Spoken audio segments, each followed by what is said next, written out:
The gadulka is a stringed instrument of Bulgarian folkloric tradition.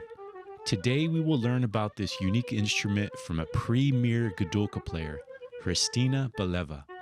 She has played with the Folk Orchestra of the Bulgarian National Radio and the National Folklore Ensemble Philip Koutev. Hristina weaves her soulful gadulka playing in folkloric and modern musical contexts, such as jazz, funk, and rock. Какво ти харесва ви гадулката, като беше още дете? I liked the gadulka hanging around my brother, who used to play it. I started attending a children's music workshop when I was 8. I played the accordion, but my parents had to buy me a bigger and heavier accordion, and I was a skinny kid. And that's why I chose the gadulka.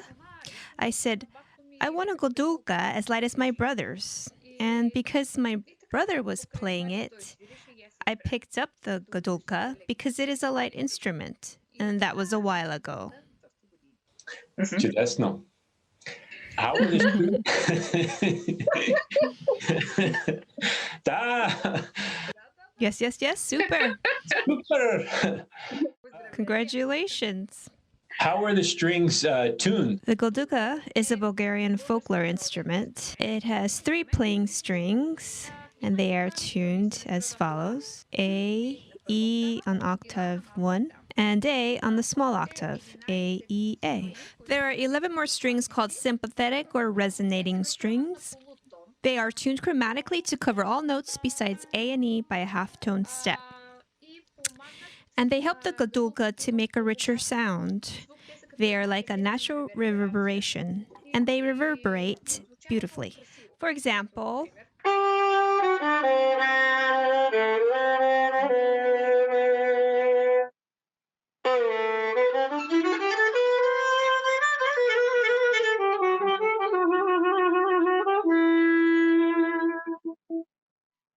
Какъв прекрасен ден.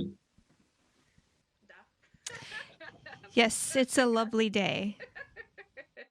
How does this instrument work? Like I said, there are 3 playing strings, and we play with the soft part of our fingertips on strings 2 and 3. On string 1 after A, we can use our fingernails to play. Maybe the part we play with the soft part of our 4 fingertips sounds more softly.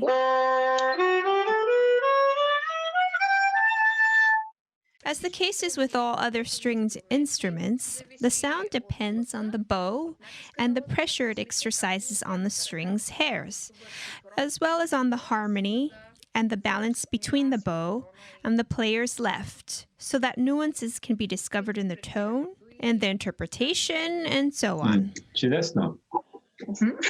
What are the characteristics of traditional Bulgarian folklore music? Bulgarian folklore music is regionally specific. There are 7 folklore regions in Bulgaria, and each of these regions has its typical songs, tunes, instruments, rhythms, dances, and costumes that the local people used to wear in the past. This tradition has been passed down to us to preserve it. The irregular time signatures are perhaps typical of most folklore regions in Bulgaria. For example, Rachenitsa, 7898, 118, 158, Buchimish, Kopanitsa. These folklore dances have quite irregular meters. There are also ring dances, ora, some songs, and these irregular time signatures have been transferred to the folklore instrumentals as well. I can demonstrate something from the Thracian folklore region, for example. Its most typical folk dance, the Rachenitsa.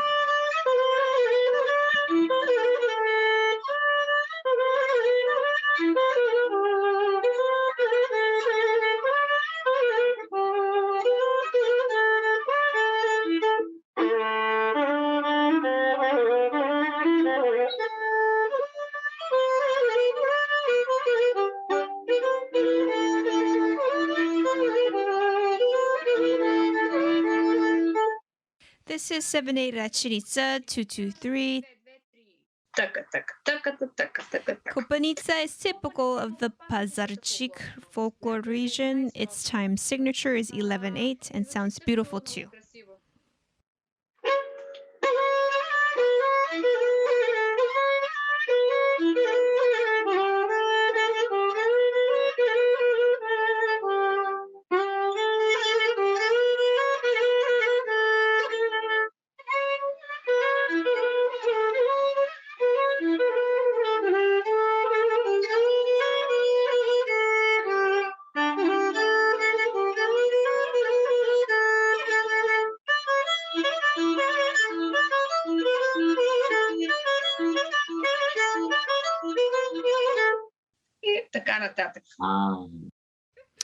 And so on.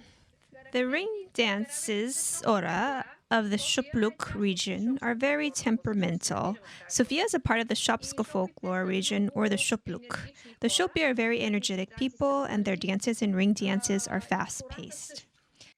The epical songs and the Gravsko oro are typical pieces of this region and form a fast-paced musical pair. I can make a short demonstration.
Yeah.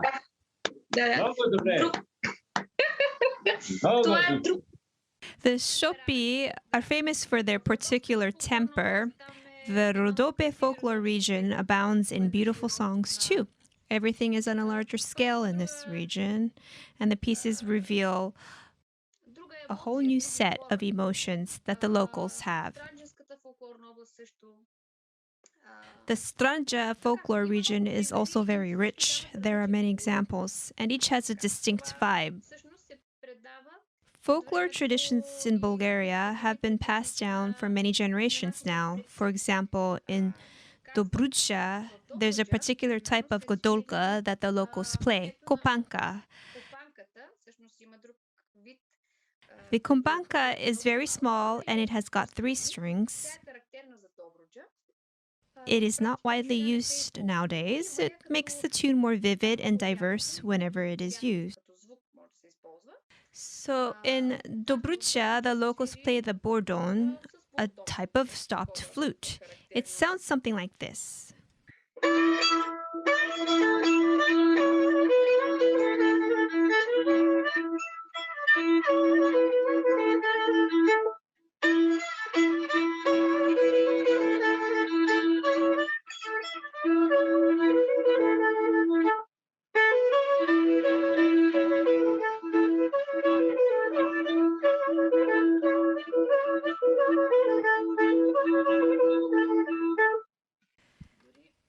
The folklore dances of Dobrucha reflect the fact that the region with its vast wheat fields has been the granary of Bulgaria.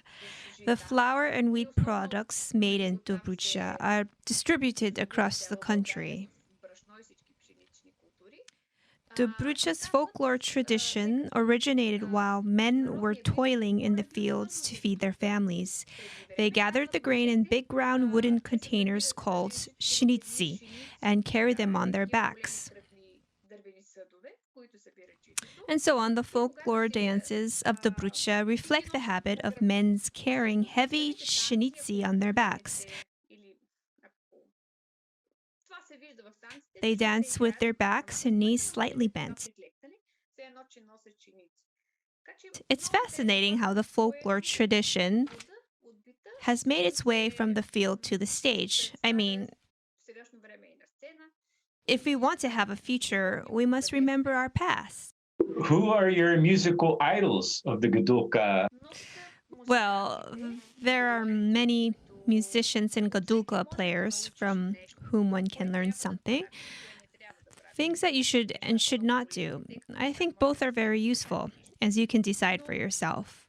Still, some of the most notable Gadulka players and composers in Bulgaria are Yanko Petrov, Atanas Valchev, Mikhail Marinov, Dimitar Lavchev, Neno Ivanov, Minsho Nedalkov, and from the new generation, Peopev, Dobromir Velev, Nikolai Paskalev, among others. You can learn something about music from each of them. Which of your performances was the most exciting? Well, I have had many exciting moments on stage. When I am on stage, it doesn't matter if I play for one person, for 10,000 or 100,000, or I am playing in front of the computer to share my music online. I always try to put my heart into what I am playing.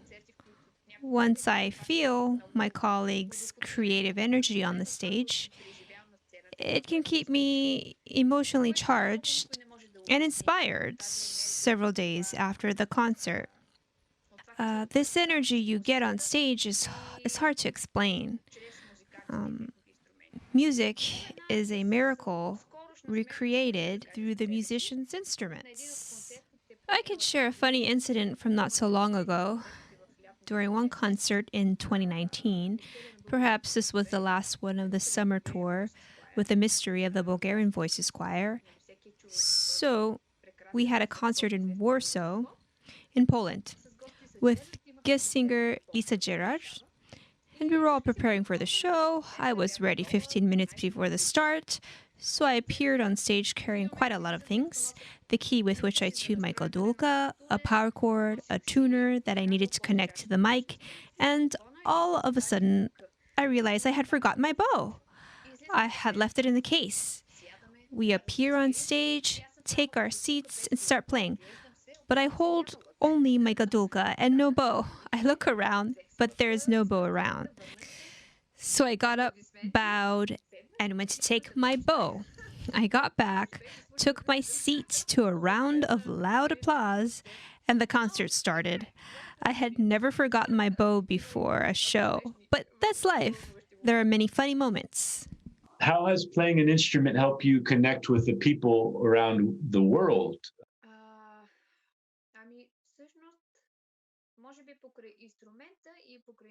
Well, playing a musical instrument has helped me realize that people worldwide have a lot in common, no matter the color of one's skin or their religion. All the rest is the same.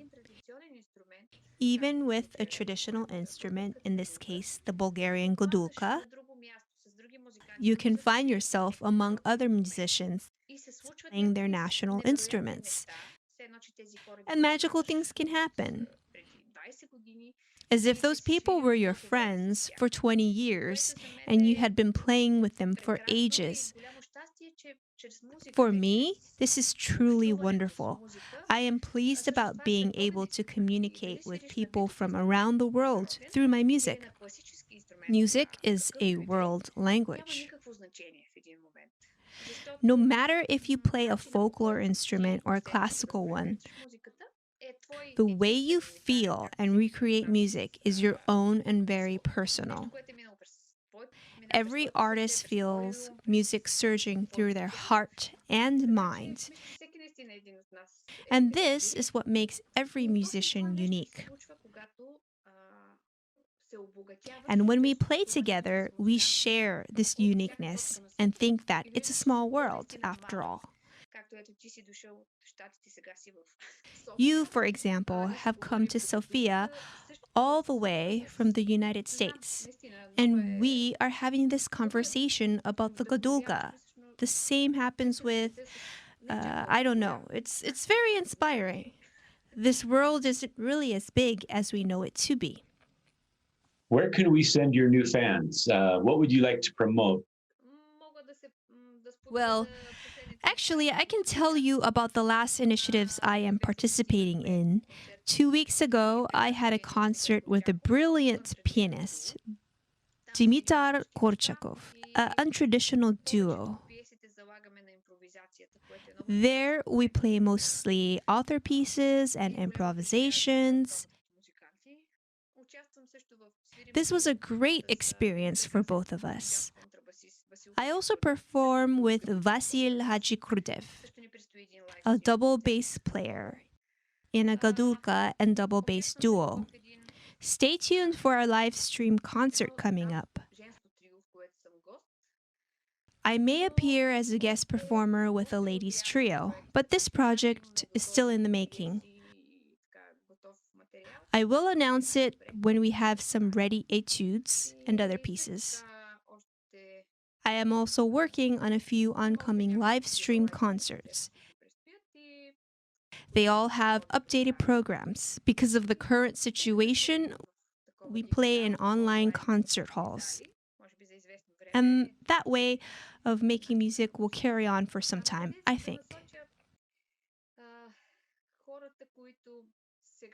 What direction should first-time Gadulka players or people who have never heard of such an instrument before take? Well, they should know that it's a beautiful instrument with a rich spectrum of tones that can fit in any music band, as long as it is used with a good measure, and that's it. Благодаря, Hristina. Thank you very much for this interview. It's been exciting to learn about the Gadulka. I appreciate you sharing your expertise and your time with our school and our musical community. And wish you all the best. Great. Thank you for this interview. And I wish your students and all people who will view this record beautiful music and good health and concert in concert hall very soon, I hope. Yes, back to live music.